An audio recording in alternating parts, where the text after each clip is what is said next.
Atteindre la neutralité carbone, c'est le leitmotiv des entreprises depuis plusieurs mois pour contribuer à la préservation du climat. Mais de quoi parle-t-on exactement? C'était le thème évoqué par les dernières rencontres du management durable.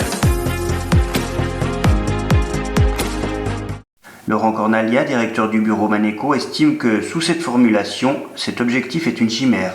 C'est impossible au niveau individuel, au niveau d'une entreprise, au niveau d'une collectivité, de se prétendre neutre carbone. Et on a maintenant un danger au niveau du vocabulaire, c'est de se dire, voilà, j'atteins la neutralité carbone et donc je me dessaisis de mes actions, c'est bon, j'ai mon plan, il est déjà neutre. Un nouvel indicateur comptable vient d'être développé. Il se base sur une approche plus complète de l'empreinte carbone. On enlève le vocabulaire compensation, on enlève le vocabulaire neutralité, et puis on raisonne en termes de piliers, en termes d'action. C'est le nouveau référentiel Net Zero Initiative, avec un collège d'experts qui s'est mis autour de cette question justement importante de comptabilité. Voilà, c'est une autre manière de regarder la performance carbone des entreprises.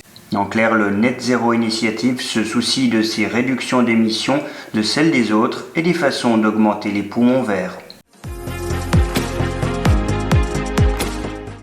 Première entreprise à être venue témoigner, les TPG.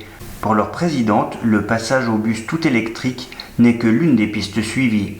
Les TPG vont passer à des véhicules électriques, tout électriques, toute la flotte d'ici 2030.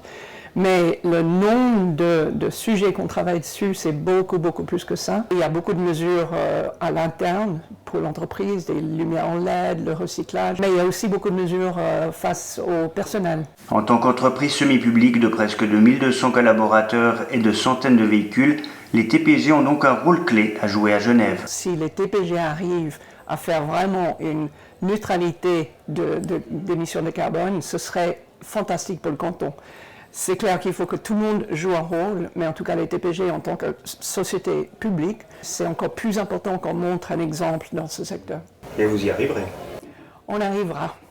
Second exemple, celui de Nespresso Suisse. Le leader des capsules de café mène aussi plusieurs actions de front. Son manager environnemental, Maxime Greter, a montré qu'il valait mieux analyser l'impact global des démarches plutôt que d'agir vite et mal avec un plan neutralité bâclé. On est averti.